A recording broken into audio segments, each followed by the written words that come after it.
রাসূল আমার প্রেম বিরহের মূল আলোচনা, রাসূল আমার কাজে কর্মের অনুপ্রেরণা। আলহামদুলিল্লাহ।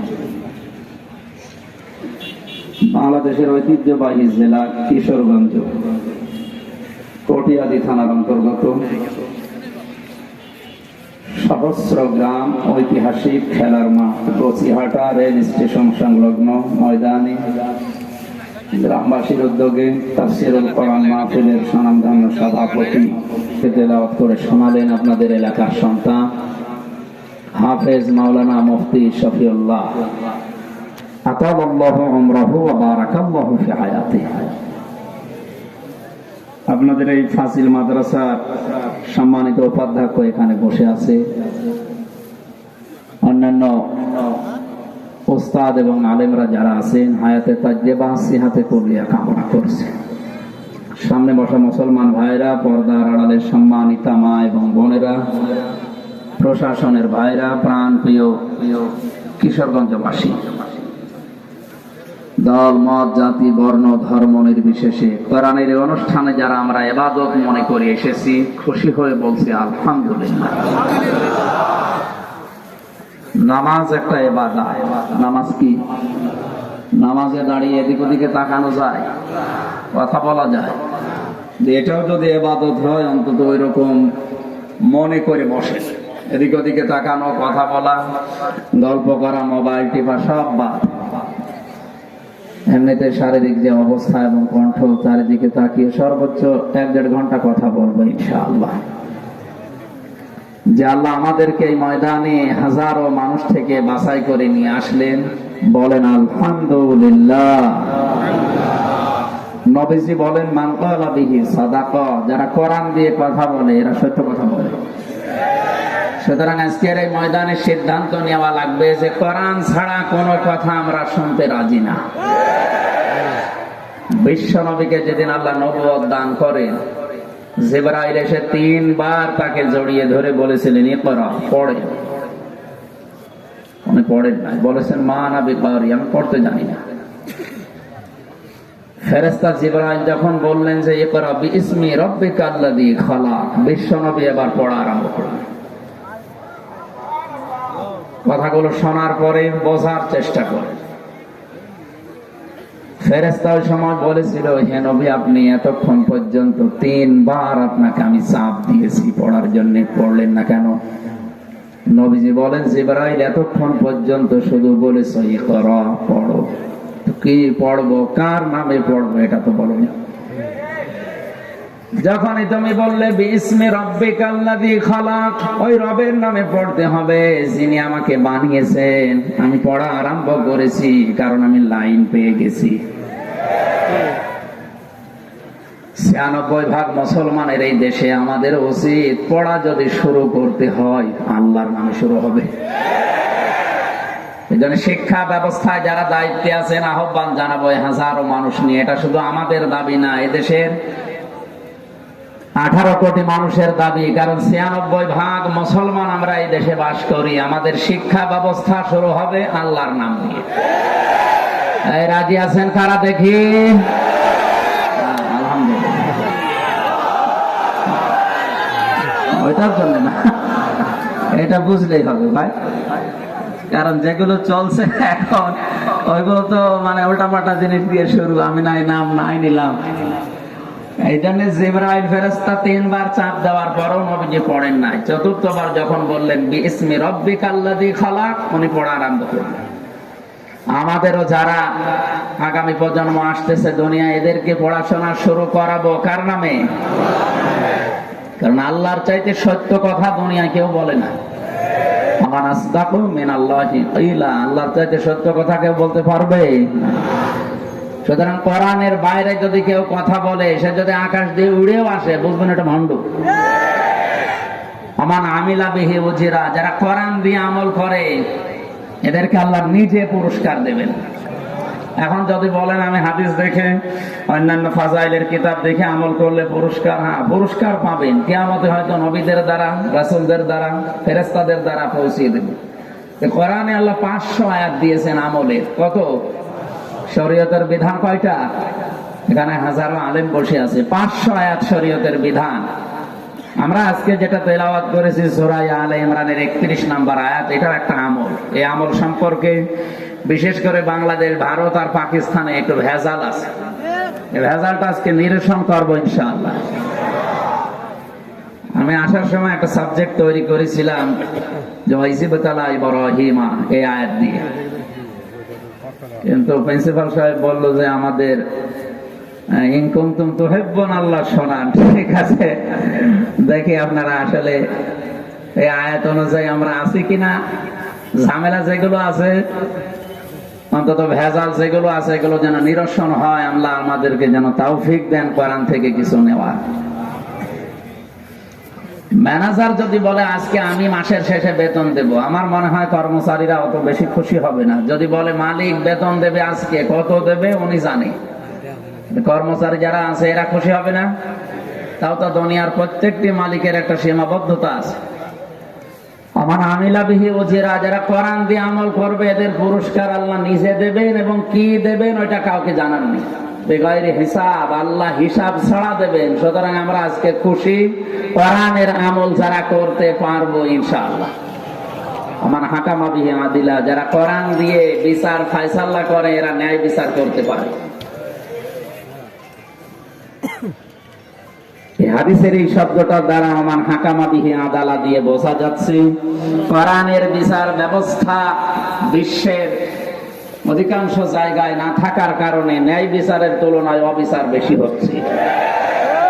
বাস্তব প্রমাণ আমি নিজে 3 বছর অন্ধকারে কাটালাম।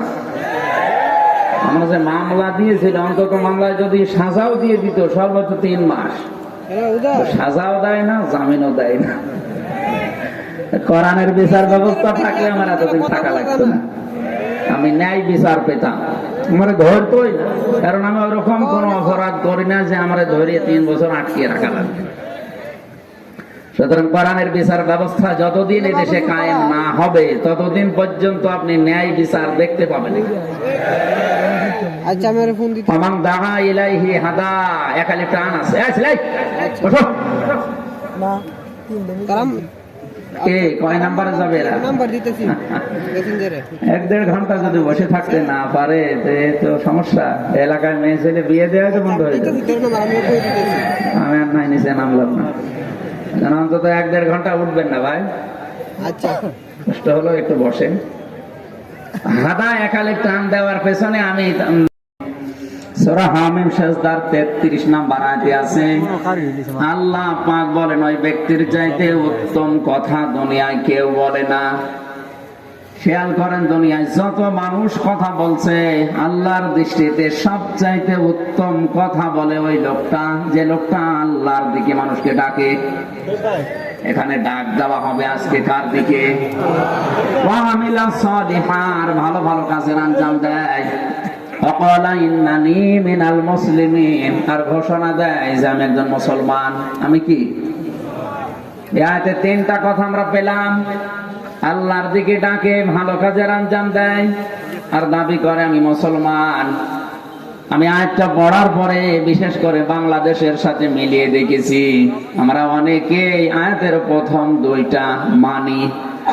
কম বেশি মুসলিম হিসাবে আল্লাহর দিকে যে কোনো ভাবে পদ্ধতিতে ডাকতেছি। কথা বুঝতেছে? আমিলা সালিহা, ভালো কাজও আমাদের আছে, কম বেশি আছে। 3 নাম্বার যেটা, ওয়াকালা ইন্নানি মিনাল মুসলিমিন, ঘোষণা দেবে যে আমি মুসলমান। এই কথা বলার যোগ্যতা আমরা অনেকেই হারিয়ে ফেলেছি। কারণ আপনি যদি ঘোষণা দেন যে আমি মুসলমান, আপনার মেয়ে, আপনার বেটার বউ বেপরদায় চলতে পারবে? আরো জোরে বলেন। কেউ যদি ঘোষণা দেয় যে আমি মুসলমান, তার কাছে নামাজ ছাড়া থাকবে সে।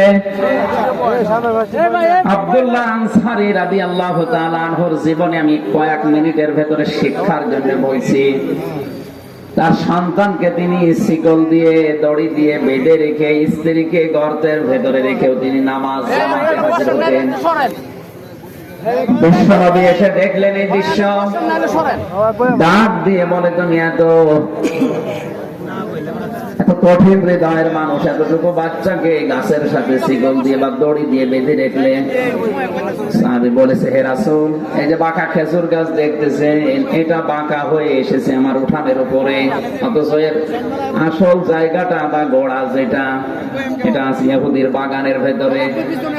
আমি যখন নামাজে চলে যাই, আমার স্ত্রীকে ঘরের ভেতরে রেখে বাইরে ঘোরাফেরা করার মতো পোশাক আশাক সেরকম আমাদের নেই। আমার এই সন্তানটা ছোট মানুষ, বুঝবে না, পাকা খেজুর পড়লে যদি তুলে খেয়ে ফেলে। আমি আপনার মুখে শুনেছি একদিন, লা তাদখুলুল জান্নাতা জাসাদুন গুজিয়া বিল হারাম, ওই ব্যক্তির শরীর জান্নাতে যাচ্ছে না, যাবে না। তাদখুল মুজারে, বর্তমান ভবিষ্যৎ, প্রেজেন্ট ফিউচার। তারা হাদিসটাকে শোনার পরে কিভাবে বিশ্বাস করে দুনিয়ায় কাজে লাগিয়েছে আপনি তাকান। লা তাদখুলুল জান্নাতা, ওই ব্যক্তি জান্নাতে যাচ্ছে না, যাবে না। জাসাদুন গুজিয়া বিল হারাম, যার শরীরটা হারাম দ্বারা লালিত পালিত হয়। যেহেতু এই খেজুর গুলো আমার নিজের না, ইহুদের বাগানের খেজুর, আমি আপনার মুখে শুনেছি কোন জিনিস না বলে খাওয়া, না বলে নেওয়া, এর নাম চুরি। এর নাম কি? কারো জিনিস না বলে খাওয়া, না বলে নেওয়া, এর নাম চুরি। আমার এই ছেলেটা, আমি মসজিদে গেলে স্ত্রী ঘরে থাকলেও তো না বলে খেয়ে ফেলবে। এটার দ্বারা ওর শরীর তৈরি হবে হারাম গোশত, রক্ত, মাংস। এটা তো কোনোদিন জান্নাতে যাওয়া সম্ভব না। আমি মুসলমান দাবি করি, আমার নামের বদনাম হয়ে যাবে, এই জন্য আমারও কষ্ট হয়। তারপরও ছেলেটাকে আমি দড়ি দিয়ে বেঁধে রেখে মসজিদে যাই। এই হাদিসটা যদি আজ বাংলাদেশে ৯৬% মুসলমানের ৫১% মুসলমান আমরা মানতে পারতাম, এদেশে আল্লাহর আইন কায়েম হয়ে যেত। ৯৬% মুসলমান আছে, ওই শুধু মুসলমানই দেওয়া আছে। তাছাড়া ইন্নানি মিনাল মুসলিমিন, আমি মুসলমান, এই ঘোষণা দেওয়া মুসলমান কি ৯৬%? ৫১%ও নেই। জেলখানায় থাকা অবস্থায় আমার দাদা মারা গিয়েছিল ২০ সালের আগে। উনি আমরা গল্প শোনাতেন, বিভিন্ন শিক্ষামূলক গল্প। এক ভ্যান চালক, রিকশা চালক বহু কষ্ট করে ১ কেজি মাংস কিনেছে, খাসির মাংস কিনে বৌমাকে বলছে রান্না করো, আমি গোসল করে আসছি। বৌমা চিন্তা করছে দেখি কেমন হয়েছে, একটা দুইটা খেতে খেতে শেষই করে ফেলেছে।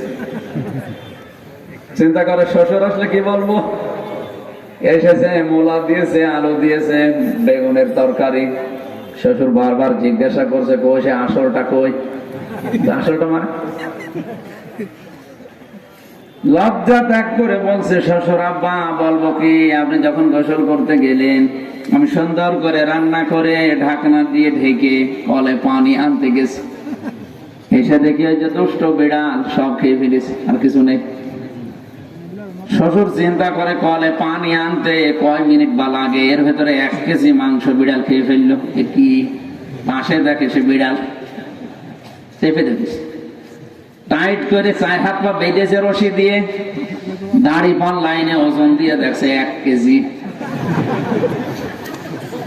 বৌমা, এটা যদি বিড়াল হয় সে মাংস খো, আর এইটা যদি মাংস হয় তাহলে বিড়াল কই?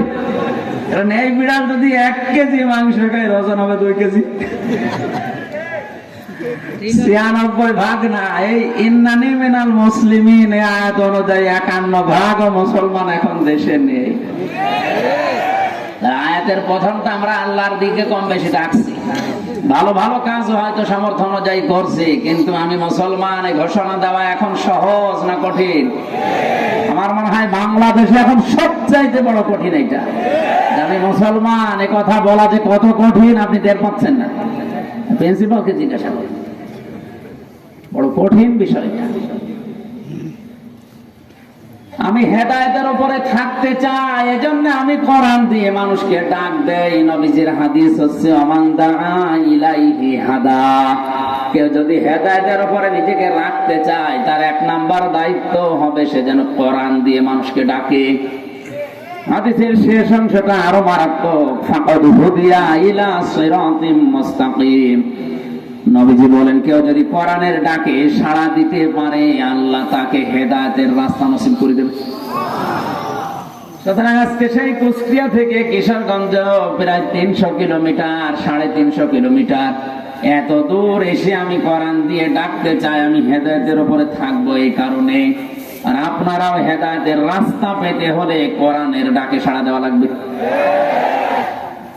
ঠিক আছে তো? আলহামদুলিল্লাহ। কারণ পৃথিবীতে হেদায়েত দেওয়ার মতো কিতাবই একটা, দুনিয়ায় আর যা আছে সব এই কিতাবের ব্যাখ্যা, ওগুলো কিতাব না। যালিকাল কিতাবু লা রাইবা ফীহ। এই যে কিতাবের আগে আলিফ লাম দেওয়া আছে, এটা খেলা করার জন্য আল্লাহ দেয়নি। এখানে আলেমরা আছে, জিজ্ঞাসা করেন, নির্দিষ্ট করে দিলেন আল্লাহ এই কারণে, দুনিয়ায় হেদায়েত দেওয়ার মতো আর কোন কিতাব আল্লাহ পাঠাননি। ওকে গোমরা করে দেয়। কোন বাবা আছে দুনিয়ায় আপনাকে হেদায়েতের পথ দেখাবে? এখানে বাস্তবতা আমরা এই দেশে দেখতে পাচ্ছি, কোরআন যেখানে নেই, কোরআনের কর্মসূচি চলে না। অনেকেই মানুষ ওখানে ভালো হওয়ার নিয়তেও যায়, পক্ষান্তরে বাস্তবতায় দেখি ওরা ভালো হওয়ার পরিবর্তে আরো খারাপ হয়। এক কথা বলে না কেন? বাস্তব উদাহরণ আমাদের কুষ্টিয়ার লালনের মাজার। আপনাদের এলাকা থেকে হাজারো মানুষ বউ, ছেলে মেয়ে, বেটার বউ সব নিয়ে চলে যাচ্ছে। ওদের নিয়ত খারাপ না, নিয়ত ভালো যে আল্লাহর ওলির দরবারে যাচ্ছি। আর বাকি আরো যেগুলো আছে আমি নাম নাই নিলাম, আল্লাহর নামে রসুলের নাম নিয়ে এগুলো চলছে। মানুষ কিন্তু ভালো হওয়ার নিয়ত নিয়ে যায়। ঢাকার বিভিন্ন জায়গায়, ফরিদপুরে কথা বলছে, ফলটা আমরা কি দেখলাম? ওখানে কোরআন নেই, কোরআনের কর্মসূচি নেই, কোরআনের কোন নিয়ম নীতি ওখানে চলে না। এই জন্য মানুষের নিয়ত ভালো ছিল, কিন্তু কোরআন না থাকার কারণে আল্লাহ নিজে তাদেরকে আরো গোমরা বানিয়ে দিচ্ছে। আগে গাঁজা খেত না, লালনের মাজারের ভক্ত হয়ে এখন গাঁজা খায়। আগে বিড়ি খেত না, ফরিদপুরে যে এখন বিড়ি খায়। এই গছিহাটা রেল স্টেশন মসজিদে যদি কেউ সকালে যে দেখে ইমাম সাহেব দাড়ি কেটে সফা করে ফেলিস, কে বলবে? মুসল্লি, আপনি দাড়ি কাটলেন মানে? ইমাম যদি বলে, বেটা তোর তো দাড়ি নেই, মুসল্লি বলবে, হুজুর দাড়ি ছাড়া মুসল্লি হওয়া যায়, ইমাম হওয়া যায় না। বিশেষ করে আমার দেশে এই কথা বলেন না কেন? কেউ মানবে, কেউ মানতে চাবে না। কি আপনার বিবেকে কি একটু নাড়া দেয় না? গছিহাটা বাংলাদেশে আমার মনে হয় এখান থেকে 200 কিলো গেলে কেউ চিনবেও না। চিনবে? সর্বোচ্চ শ্রেণী কটিয়াদি অথবা কিশোরগঞ্জ। আমার খুলনা বিভাগে যে যদি বলেন গছিহাটা গিয়েছিলাম, বলবে কোন দেশে? দেখেন এতটুকু আপনাদের এলাকায় কত নাম করা জায়গায়, এখানে স্টেশন পর্যন্ত আছে 1-1.5 কিলোমিটার শুধু বাজারই। বিশাল এলাকা। এই মসজিদের ইমাম হওয়ার জন্য যদি দাড়ি কেটে কেউ না মানতে চায়, তাহলে দাড়ি কেটে গোপ কেটে সফা করে বিশ্ব ওলি হয় কি করে? এরপরও যাদের মাথার ভেতরে ঢুকবে না, আমার মনে হয় ওদের মগজে উপরে প্রসাব করিস। আমি তো ওইভাবে চিল্লাতে পারি না, নরমে দিলাম, আপনি বলছেন না বলেন না বলেন। সুতরাং আজকের এই ময়দানে সিদ্ধান্ত নিয়ে বাড়ি যাওয়া লাগবে, শুধু আশা না। কোরআন যেখানে নেই, ওই দরবার যদি আমার বাবাও তৈরি করে, আমি ওই দরবারে নেই।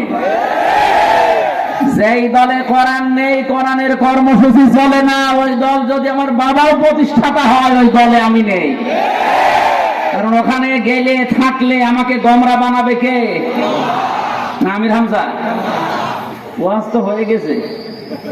এখন যদি আপনি বলেন আরো ওয়াজ করে, কি ওয়াজ করবো? ওয়াজ তো শেষ। এইটা মেনে নিলে আর কিছু থাকে? কোরআন যে দলে নেই, কোরআন যে দরবারে চলে না, ওটা যদি আমার বাবাও প্রতিষ্ঠাতা হয় আমি ওখানে রাজি না, কারণ আমাকে গোমরা বানিয়ে দেবে আল্লাহ। শব্দ যদি ব্যাখ্যা ভুল হয় বলেন তো, এখানে উপাধ্যক্ষ অধ্যক্ষ আছে, বলেন আদাল্লাহ ইউদিল্লু বাবে ইফাল, আল্লাহ নিজে দায়িত্ব নিয়ে আপনাকে গোমরা বানাবে। এই জন্য আমরা হেদায়েতের পরিবর্তে আরো খারাপ হয়ে যাচ্ছে। সুতরাং আমি ডাক দেবো আজকে কোরআন দিয়ে, আল্লাহ হেদায়েতের উপরে আমাকে যেন রাখে, আর ডাকে যারা সাড়া দেবে তাদেরকে আল্লাহ যেন সিরাতে মুস্তাকিম নসিব করে দেন, বলেন আমিন। দরুদ আর সালাম পড়ছে আমাদের নবী মানবতার মহান শিক্ষক মুহাম্মদুর রাসূলুল্লাহ সাল্লাল্লাহু আলাইহি ওয়াসাল্লামের প্রতি, যারা আনিত আদর্শ মানবতার মুক্তির একমাত্র গ্যারান্টি। এই পৃথিবীতে বহু মানুষ চেষ্টা চালিয়েছে শান্তি দেওয়ার জন্য, কাঙ্ক্ষিত শান্তি দিতে পারে না। কথা বলে না কেন? এমনকি নবীজি 17 বছর থেকে দল গঠন করে হিলফুল ফজলের মাধ্যমেও শান্তি সঙ্গ বিভিন্ন কায়দায় চেষ্টা করেছিলেন 40 বছর পর্যন্ত। 23টা বছরে তিনি সাকসেস হতে পারেন। তার চরিত্রে কোনো দোষ ছিল না, ছিল ওই দেশের সব মানুষ তাকে আলামিন আস-সাদিক বলে ডাকতো। এরপরেও 23টা বছর চেষ্টা করে ফল জিরো, হিরো হতে পারেননি। ওই একই মানুষ এইটা হাতে পাওয়ার পরে 40 থেকে 63, এইটাও 23, এটা কত? এই 23 বছরে তিনি এমন বিপ্লব ঘটিয়েছেন, কিয়ামত পর্যন্ত হায়াত পেলেও কে বিপ্লব ঘটাতে পারবে না।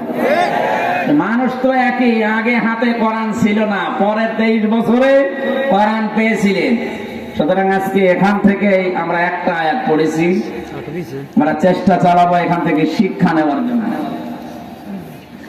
জবান খোলে কোরআনের এই সোনালী আয়াতটা পড়ে, আউযু বিল্লাহি মিনাশ শাইতানির রাজীম, বিসমিল্লাহির রহমানির রহিম,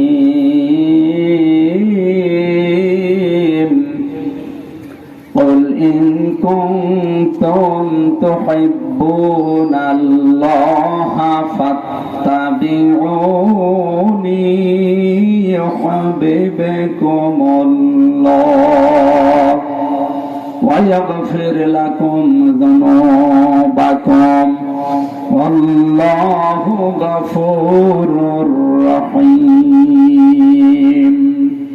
সূরা আলে ইমরান, কোন সূরা? 200টা আয়াত আছে, 20টা রুকু আছে, মাত্র একটা আয়াত আমরা পড়েছি।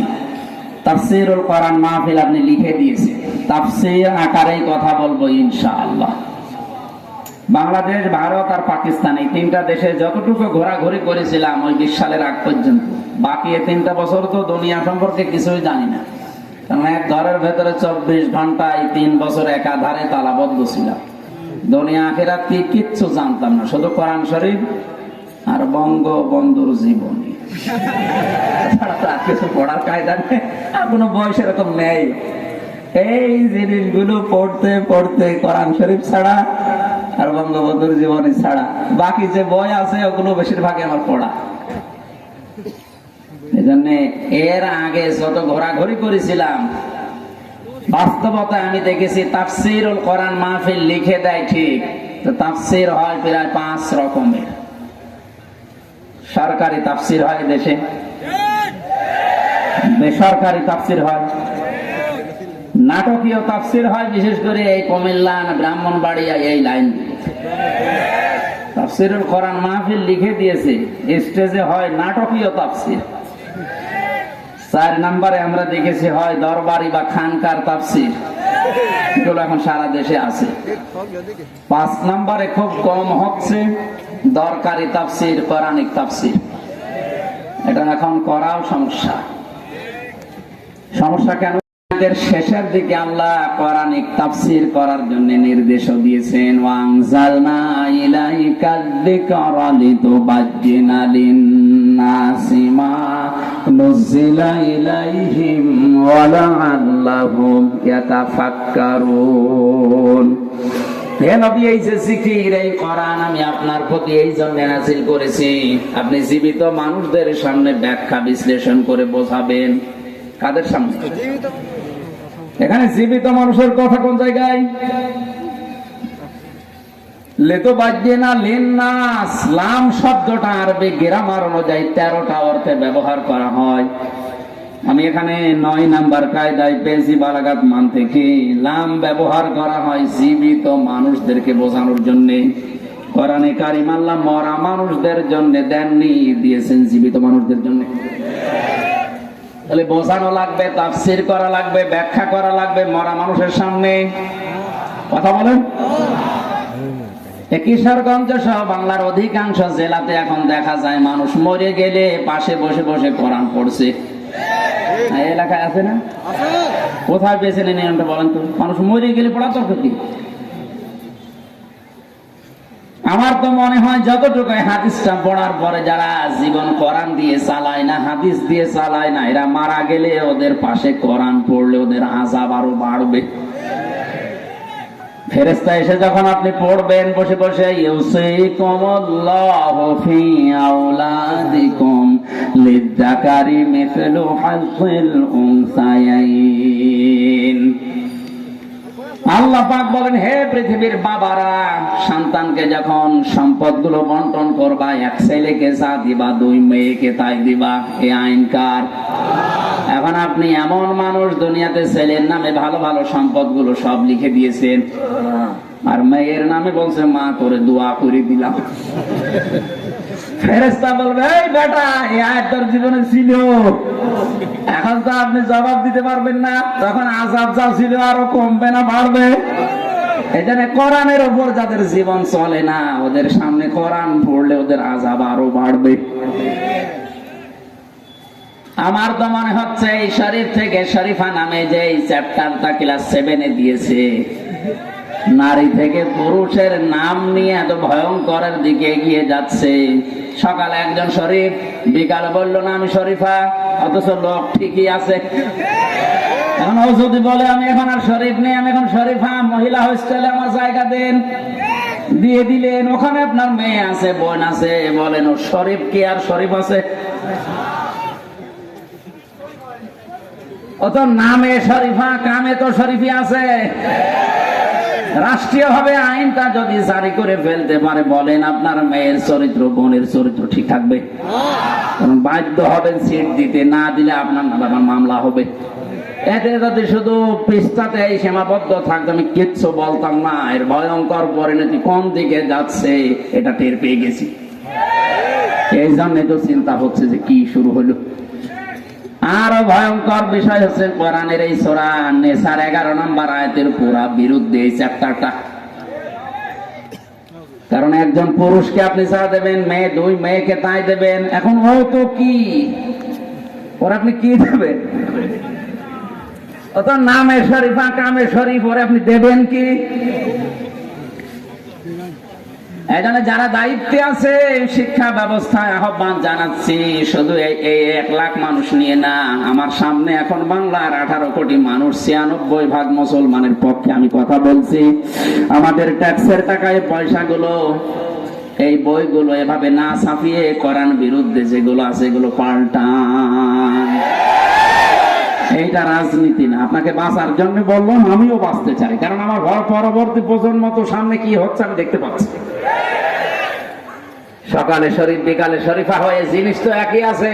আমার বোন, আমার মেয়ে, আমার ম্যাডাম থাকে হোস্টেলে, সেখানে আপনাকে সিট দেওয়া লাগবে। এই কথা বলে না কেন? ওখানে সিট নিয়ে আপনি ঠিক থাকতে পারবেন? যে জারজ তৈরি করার একটা ফ্যাক্টরি তৈরি হবে। আল্লাহ আমাদেরকে যেন শুভ বুদ্ধির উদয় করে দেন, বলেন আমিন।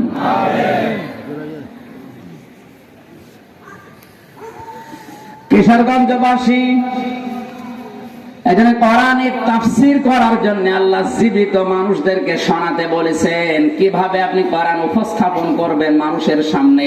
এই কায়দাটা আল্লাহ শিখিয়েছেন, এই পদ্ধতিটা। নাকি আমি বানাবো? কিতাবুন উনজিলা ইলাইকা ফালা ইয়াকুন ফি সাদরিকা হারাজুম মিনহু লিতুনযিরা বিহি ওয়া যিকরা লিল মুমিনিন। খুব খেয়াল করে শোনেন তো, সূরা আরাফের এই 2 নম্বর আয়াতে আল্লাহ বলেন একটা কিতাব দিলাম। হে নবী, এই কিতাব দিয়ে যখন মানুষদেরকে সতর্ক করবেন, আপনার মনের ভেতরে অন্তরে যেন কোনো সংকীর্ণতা কাজ না করে। হারাজন শব্দের ব্যাখ্যা দুইটা।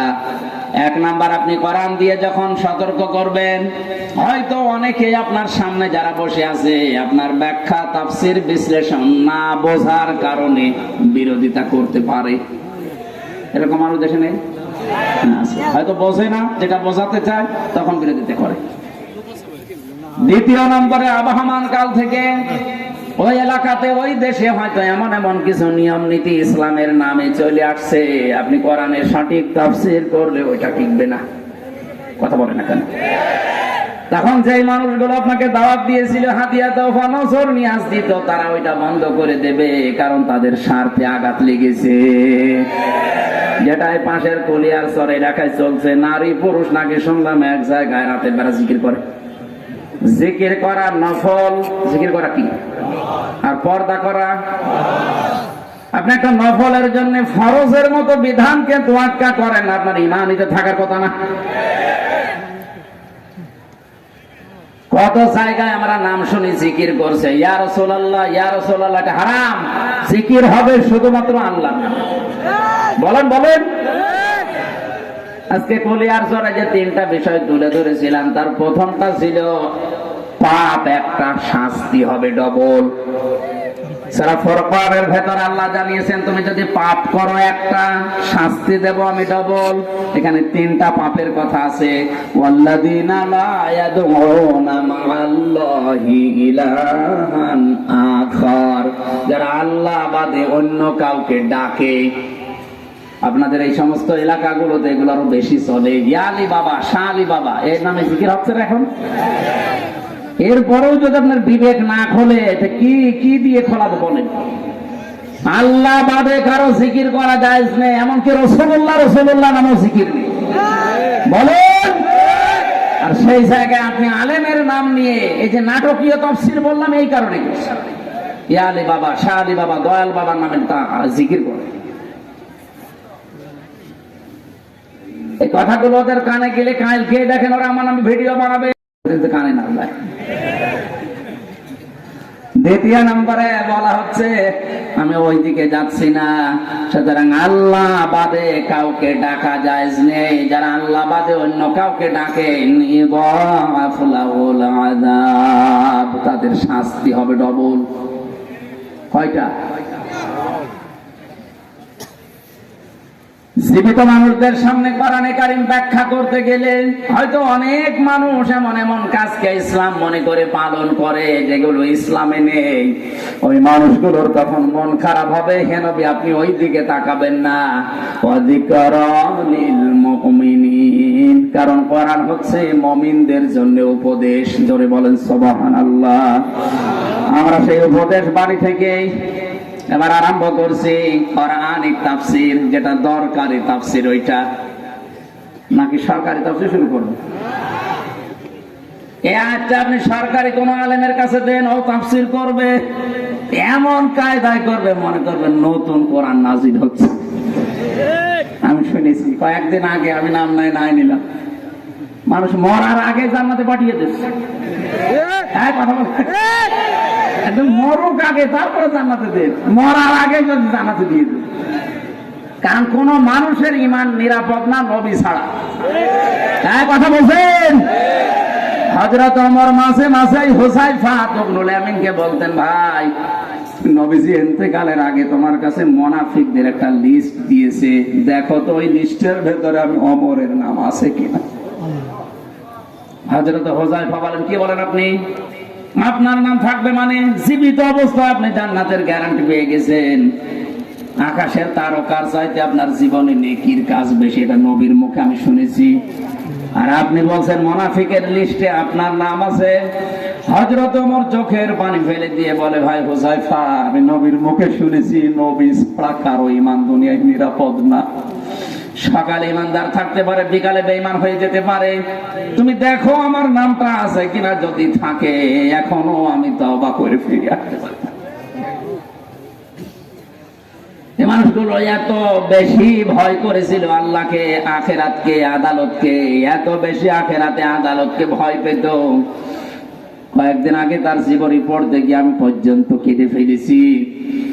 হযরত ওমর তার সন্তান আব্দুল্লাহকে ভর্তি করেছিলেন এক মাদ্রাসায়। প্রধান বিচারপতি ছিল ওই সময় হযরতে আলী, তার সন্তানটা হাসান, হোসাইন, দুইজনই পড়ে এক মাদ্রাসায়। বারবার কলম ফেলে দিচ্ছে টেবিল থেকে, বলে আব্দুল্লাহ তুলে দাও। এভাবে সাজিয়েছে, একবার, দুইবার, তিনবার তিনি কলম তুলে দিলেন। প্রেসিডেন্টের ছেলে তো রেগে গেছে, বলে বারবার আমারে দিয়ে কলম তোলাও, আমি কি তোমার চাকর, খাদেম নাকি? হযরত হোসাইন রাগ করে বললেন, তুমি তো শুধু খাদেম না, চাকর না, তুমি তোমার চাকরের বাচ্চা চাকর, তুমি তো খাদেমের বাচ্চা খাদেম। এক দৌড়ে বাড়িতে গিয়ে আব্বাকে বলছে, বাবা আমি আর মাদ্রাসায় পড়বো না। কেন? হোসাইন আমাকে গালি দিয়েছে, এমনকি তোমাকেও। ও বলেছে আমি নাকি খাদেমের বাচ্চা খাদেম, আমি তো প্রেসিডেন্টের ছেলে, আমার এই গালি দিল, বিচার করা লাগবে। হযরত ওমর বিচক্ষণ ছিলেন, বললেন বাবা বিচার আজকে না, জুমার দিন হবে, হাজারো মানুষ আসবে, ওই সময় সবার সামনে হোসাইনের বিচার করা হবে। খুতবা দিচ্ছিলেন, হঠাৎ করে বললেন, হোসাইন সামনে আসো, তুমি আমার সন্তানটাকে গালি দিয়েছো। হ্যাঁ দিয়েছি। কেন? হোসাইন বললেন, খলিফা বুকে হাত দিয়ে বলেন তো, আপনি কি আমার নানার খাদেম ছিলেন না? আমি তো দেখেছি আপনি আমার নানার খাদেম ছিলেন, এই কারণে আমি কথা বললাম। হযরত ওমর কেঁদে ফেললেন, কাগজ দিয়ে বলে, হোসাইন এই কথাটা লিখে দিতে পারবে? কাগজ কলম নিয়ে আসেন, খেজুরের পাতা নিয়ে এসেছে, লিখে দিলেন, হে ওমর আমার নানার খাদেম ছিল, আমি দেখেছি, সই করে দিলাম, হোসাইন ইবনে আলী। হযরত ওমর কাগজটা হাতে নিলেন, চমা খেলেন, ডাক দিয়ে বললেন, সন্তান বিচার হয়ে গেছে। ছোট মানুষ তো বোঝে না, বলে বাবা তুমি তো এখনো বিচার আরম্ভ করনি, কি করে বিচার হয়ে গেল? হযরত ওমর বলে, বাবা সে বিচার করেছি, শুধু দুনিয়া না আখিরাতের কাছে। আমি যখন মারা যাবো এই কাগজটা আমার কাপড়ের ভেতরে দিয়ে দিও।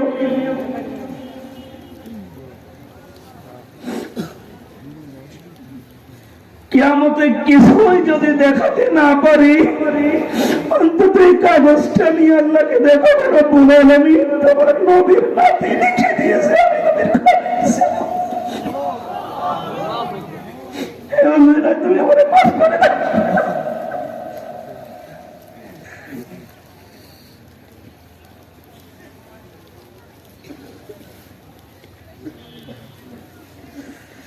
তাদের চিন্তাধারা কোন পর্যায়ে ছিল, আমরা কোন লাইনে?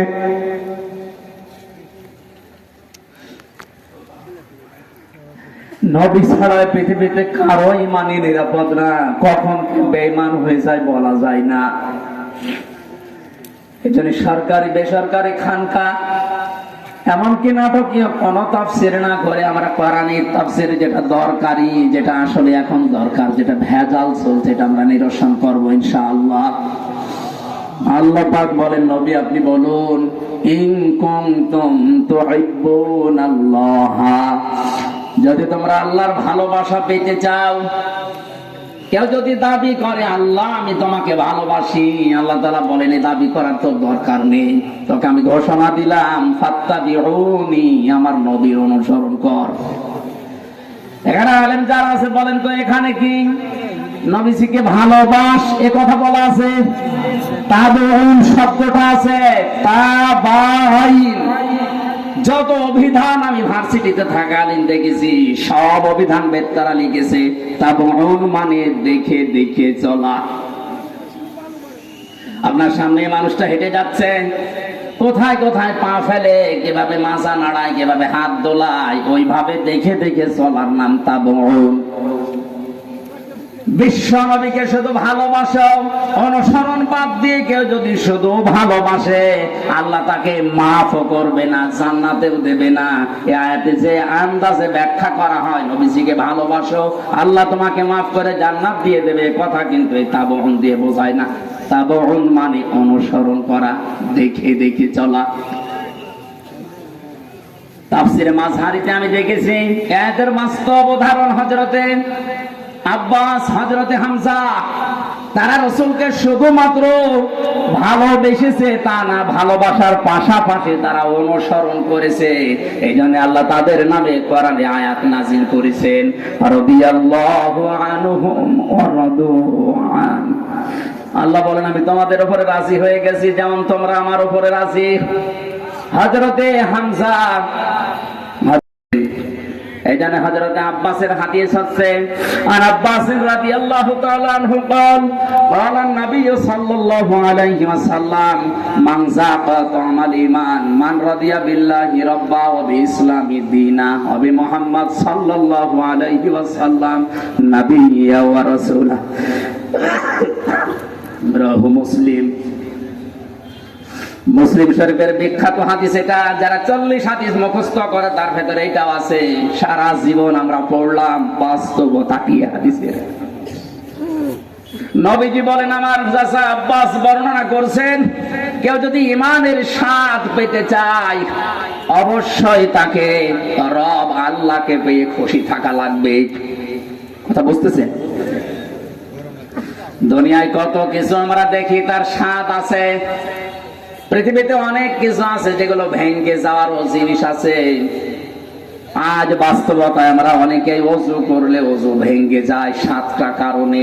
কয় কারণে? নামাজ ভেঙে যায় 19টা কারণে। কয় কারণে? রোজা ভেঙে যায় 2টা কারণে। আমাদের যে ঈমান আছে এই ঈমানটাও ভেঙে যায়, নষ্ট হয়ে যায় 10 কারণে। আমি আজকে ওই সাবজেক্টটা আলোচনা করার জন্য বসেছিলাম যে ঈমান আমাদের আছে, ঈমান কি আছে না গেছে। ঈমান ভেঙে যায় যে 10টা কারণে, কোরআন দিয়ে হাদিস দিয়ে মনে করলাম ওইটা উপস্থাপন করব। প্রিন্সিপাল সাহেবের কারণে আমরা এই আয়াত নিতে বাধ্য হয়েছি। বাস্তবতায় আমাদের ঈমান আছে, ঈমানের স্বাদ আমরা পাই না কেন? কারণ রব আল্লাহকে পেয়ে আমরা অনেকেই খুশি না। কথা বুঝতেছেন? ওই রূহের জগতে বলেছিলাম হ্যাঁ কালু বালা, আপনি আমাদের রব। রবের অর্থ আমি পেয়েছি 19টা, সামারাইজ করে 5টা বলছি। প্রথম নাম্বারে রব মানে আইন দাতা। রব মানে, কেউ বলে যদি আল্লাহ তুমি আমার রব আমি খুশি আছি, তাহলে আল্লাহর আইন পেয়ে সে খুশি থাকবে। আল্লাহকে রব বলে ঘোষণা দেয়, অথচ আল্লাহর আইনের বাইরে অন্য আইন পেয়ে যারা আনন্দ করে খুশি হয় ওদের ঈমানের স্বাদ পাবে না। 2 নম্বরে তিনি বলেছেন যারা রাসূলকে আদর্শ হিসাবে পেয়ে খুশি। 3 নম্বরে ইসলামকে জীবন ব্যবস্থা হিসাবে পেয়ে যারা খুশি, সে ব্যক্তি অবশ্যই ঈমানের স্বাদ পাবে। আজ হাজারো মানুষ আমরা ঈমানের স্বাদ পাই না এই 3টার কারণে। একটাও ঠিক নেই আমাদের। রাসূলকে ভালোবেসেছিলেন তারা, যেমন অনুসরণ করেছিলেন। এই জন্য 2 জনে জান্নাতি। 2 জনে কি সিস্টেম অপর পৃষ্ঠায় দেখুন, আরো 2 জন তার আপন চাচা, আবু তালেব, আবু লাহাব। এই 2 জন এরকম আপন চাচা ছিল। এই 2 চাচা শুধুমাত্র জীবনের নবীজিকে ভালোবেসেছে, অনুসরণ করে নাই। আবু তালেব এত বেশি ভালোবাসা বিশ্ব নবীকে দিয়েছিল। হাদিসটা যদিও দুর্বল, আমি শিক্ষার জন্য বলছি, কান খাড়া করে শোনেন। কিয়ামতের ময়দানে আবু তালেবের পায়ের নিচে জাহান্নামের 2টা ফিতা আল্লাহ লাগিয়ে দেবে। এই কারণে তার মাথার মগজ পর্যন্ত টকবক করে ফুটবে। এটা শুনেছেন? বলেন না কেন? অথচ তার পুরা শরীরে কোনো জায়গায় জাহান্নামের আগুন লাগে না, শুধু পায়ে। ব্যাখ্যাকারী ব্যাখ্যা করছেন কেন তার শরীরের কোন জায়গায় জাহান্নামের আগুন লাগে না, শুধু পায়ে আল্লাহ ফিতা লাগিয়েছে, এই জন্য মাথার মগজ টকবক করে ফুটছে। কারণ হচ্ছে ও সারাটা জীবনে নবীজিকে কোলে নিয়ে বুকে নিয়ে মুখে নিয়ে পিঠে নিয়ে চমা দিয়ে মাথায় নিয়ে মানুষ করেছে, কিন্তু কোনোদিন ও নবীজিকে পায়ের কাছে রাখে নাই। পা দিয়ে নবীজির শরীর স্পর্শ হবে এমন কোন কাজ করে নাই। যেহেতু পুরা শরীরে আল্লাহর নবীর এই বরকতময় মোবারকময় শরীর রেখেছে, এই জন্য আল্লাহ জাহান্নামের আগুন ওটার জন্য মুক্ত করে দিয়েছে। শুধুমাত্র পায়ে লাগেনি, এই কারণে পাটাই ফিতা লাগিয়ে দেবে। তার ভালোবাসা কোন পর্যায়ে ছিল আপনি টের পাচ্ছেন? নিজের সন্তান আলীকে কাছে রাখতো না, ভাইয়ের ছেলে ইতিম মোহাম্মদকে নিজের কোলের ভেতরে রেখে ছোট থেকে বড় করেছিল এই লোকটা। যতদিন পর্যন্ত আবু তালিব বেঁচে ছিল, ও মক্কার কেউ নবীজির দিকে চোখ তুলে তাকাতে পারে নাই। আপনি তো এইরকম ভালোবাসা বাঁচতে পারেন না। এরপরেও লোকটা যখন মারা যাচ্ছিল, বিশ্ব নবী তার মাথার কাছে বসে বললেন, ইয়া আম্মি আবি তালিব, কুল লা ইলাহা ইল্লাল্লাহ হাজ্জুল লাকা ইনদাল্লাহি ইয়াউমাল কিয়ামাহ। বুখারী। চাচা জোরে বলারও লাগবে না, মানে মনে কানের কাছে মুখটা নিয়ে আস্তে করে বলেন যে লা ইলাহা ইল্লাল্লাহ মুহাম্মাদুর রাসূলুল্লাহ। তার বলার দরকার নেই, ওটা আমি জানি। আল্লাহর স্বীকৃতি দেন, কিয়ামতের দিন আমি কথা দিলাম ঝগড়া করে আপনাকে আমি জান্নাতে দিয়ে আসবো। পাশে দাঁড়িয়েছিল আবু সেহেল, আবু সুফিয়ান। ওরা ডাক দিয়ে বলে, কি নেতা পড়বা? সারা জীবন বাপদাদার ধর্ম অনুসরণ করলে এখন ভাতিজারে নতুন ধর্ম অনুসরণ করে কলঙ্কিত হবা। মানুষ তোমার কাপুরুষ বলবে, ভীরু বলবে। আবু তালিব বলেছে, ভাতিজা মোহাম্মদ তোমাকে আমি ভালোবাসি, কিন্তু এই কালিমাটা পড়তে পারলাম না। মরণের পরে মানুষ উল্টা পাল্টা কথা তুলবে, তুমি আমারে মাফ করে দিও। কিশোরগঞ্জবাসী বলেন তো, মাফ করার মালিক নবীজি না আল্লাহ? এরপরেও বিশ্ব নবী আবু তালিবের কবরের পাশে দাঁড়িয়ে দোয়া করেছিলেন, রব্বুল আলামিন তুমি আমার চাচাকে মাফ করে দাও। সঙ্গে সঙ্গে ফেরেশতা জিবরাইল এসে সূরা তাওবার 113 নম্বর আয়াতটা সঙ্গে হাজির করে বললেন, আপনি কি করেন? মা কানা লিন নাবিয়্যি মা কানা লিনাবিয়্যিন আইয়াকুনা। হে নবী, হাত নামান। কার জন্য হাত তুলেছেন? এটা আপনার চাচা, আল্লাহ জানে, কিন্তু লোকটা তো মুশরিক। সারা জীবন আপনাকে ভালোবেসেছে, কিন্তু আপনি অনুসরণ করতে বললেন, ও করে নাই। এই জন্য আল্লাহকে মাফও করে নাই। কোন নবীর জন্য, কোন ইমানদারের জন্য এটা জায়েজ না, শোভনীয় না, উচিত না। কোন মুশরিকের জন্য আল্লাহর কাছে ক্ষমা চাবে, যদিও ওইটা নিজের নিকট আত্মীয় হয়। ও কিশোরগঞ্জবাসীর নবীর আপন চাচা, হাত তুলে উনি দাঁড়িয়ে আছে, আল্লাহ হাত নামিয়ে দিচ্ছে। আর টাটকা মুশরিক বাংলাদেশে মরে যায়, আমরা দোয়া করে জান্নাতে দিয়ে আসি, মনে হয় কন্ট্রাক্টর নিয়েছে। অত সহজ